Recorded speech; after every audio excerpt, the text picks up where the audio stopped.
Witajcie kochani, witajcie. W dzisiejszym odcinku chciałbym poruszyć z Wami temat, który miałem taką nadzieję, że nigdy do mnie nie dotrze poprzez pytania Wasze, ale jednak dociera i jest to taki swoisty problem, troszeczkę niewiedzy, która się pojawia u osób, które zaczynają swoją historię z miksowaniem, którzy zaczynają swoją historię z nagrywaniem.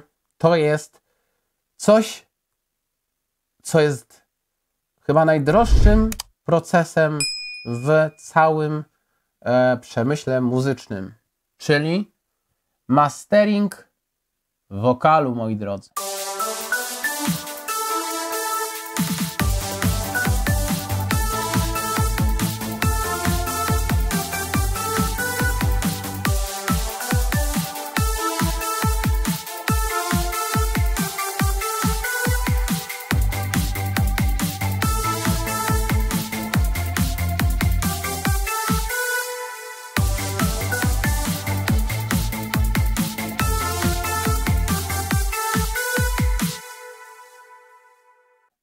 Straszne to jest, bo tak, o ile mastering całego utworu, no to jest pięknie, jest to po prostu taniocha.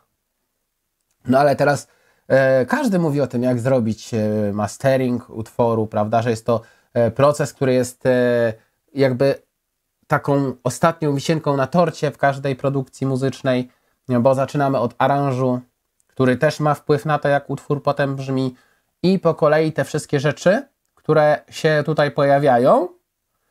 Natomiast na końcu przychodzi czas na mastering, ale teraz pytanie, czy mastering całego utworu, czy można zrobić też mastering wokalu?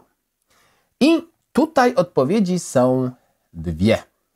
Pierwsza odpowiedź jest taka, że można zrobić mastering wokalu. Oczywiście, że można zrobić mastering wokalu, ale tylko w jednym momencie można zrobić ten mastering wokalu. Mastering wokalu można zrobić tylko i wyłącznie wtedy, kiedy jest tylko jeden instrument w danym utworze i jest to po prostu wokal. Jest to po prostu głos, który oczywiście mamy i który miksujemy. Na przykład, jeśli jest to nagranie lektorskie bez podkładu muzycznego, to możemy śmiało powiedzieć o tym, że możemy zrobić mastering wokalu. Jeśli będziemy mieli utwór a cappella, śpiewany przez chór albo przez solistę, bez podkładu muzycznego, bez żadnego tutaj podkładu, to też możemy mówić o tym, że możemy zrobić mastering wokalu, tak? Bo zrobimy go najlepiej jak można, żeby ten wokal sam brzmiał najlepiej jak można. Moi drodzy, wtedy możemy mówić o masteringu wokalu.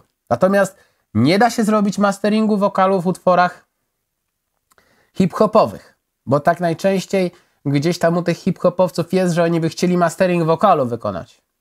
Moi drodzy, nie da się.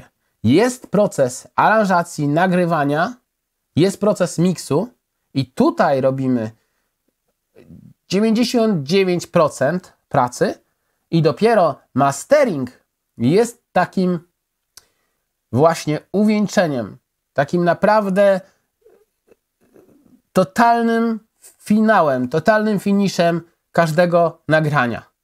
I tylko jeśli wokal jest sam, to możemy zrobić mastering wokalu, moi drodzy. Ale jeśli już pojawia się wokal i inne instrumenty, czy podkład, który mamy na przykład w nagraniach hip-hopowych, bo często jest tak, że podkład jest jednym śladem i wtedy dogrywamy do niego sobie nasz wokal i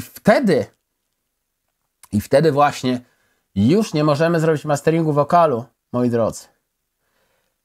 Kiedy jeszcze możemy zrobić mastering wokalu, czego nie zalecam robić, a właściwie jest to trochę takie, no, jeśli zrobimy to dobrze, to może to nawet być ok, ale nie polecam tego robić.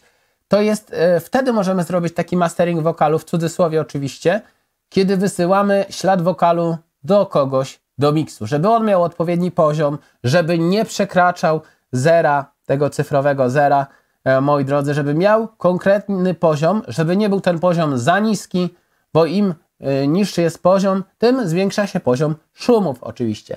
Możemy też właśnie odszumić wokal prawda? I wysłać gotowy ślad do kogoś, kto będzie miksował. I to jest rzeczywiście, wtedy możemy powiedzieć, że zrobiliśmy taki master tego wokalu, żeby go wysłać do kogoś. Żeby go wysłać po prostu do kogoś. Nie jest to stricte jakiś taki wielki mastering, no ale możemy powiedzieć, że jest to mastering wokalu, jeśli już by ktoś chciał. Ale tak jak mówię, nie da się zrobić masteringu wokalu w utworach. Bo wokal jest jednym z wielu śladów w tym utworze.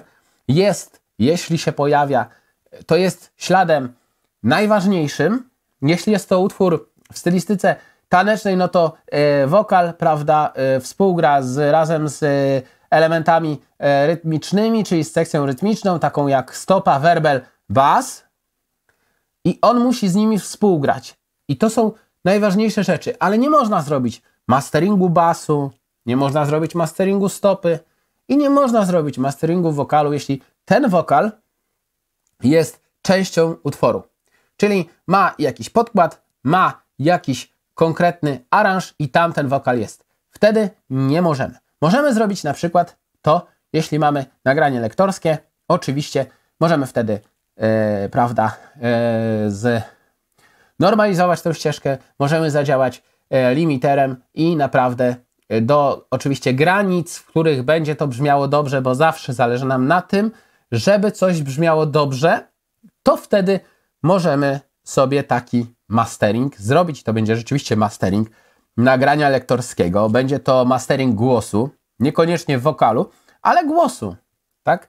I to jest to. Bardzo często słyszymy mylne stwierdzenie właśnie. Mastering wokalu. Nie, bo ludzie myślą, a skąd to się wzięło? Ludzie myślą, że mastering to jest coś, co po prostu odmienia kawałek. Coś, co po prostu z takiego utworu, który w ogóle nie nadaje się do słuchania, staje się taką produkcją, no, rodem z jakiegoś studia Abbey Road albo jakiegoś innego super producenta, prawda? No nie jest tak. Nie jest tak. Od czego to zależy? Zależy to przede wszystkim od aranżu. Jak są instrumenty w panoramie rozstawione, jak to jest zaaranżowane, ile jest instrumentów, jak szeroki jest obraz stereo, co tam się pojawia, jak jest harmonicznie zbudowany utwór, czy jest perkusja dostrojona odpowiednio, czy wokal jest czysty i dostrojony. To jest wszystko to, co ma wpływ na to. I na przykład, tak jak właśnie niektóre pytania dostaję od Was, jak to właśnie nagrywać. Jeszcze zrobię odcinki o nagrywaniu różnych rzeczy, bo chciałbym, bo tam się pojawiają pytania, więc chciałbym na te pytania odpowiadać jak zwykle w formie filmu.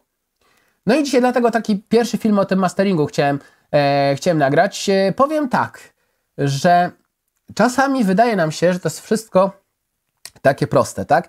No, mastering, ile tam, no ktoś powiedział, tam obejrzałem 6 tutoriali, jak ktoś wkłada 3 pluginy na masteringu albo 6 pluginów na masteringu i po prostu utwór jest, no, kosa, po prostu kosa, nie? No i tak, no i co? I na przykład stąd się też wzięło, że masteringowcy pracują na presetach. I powiem wam coś. Masteringowiec, który jest osłuchany z utworami, może sobie na to pozwolić. Bo on dokładnie wie, czego chce i dokładnie wie, jakie presety u niego się sprawdzają.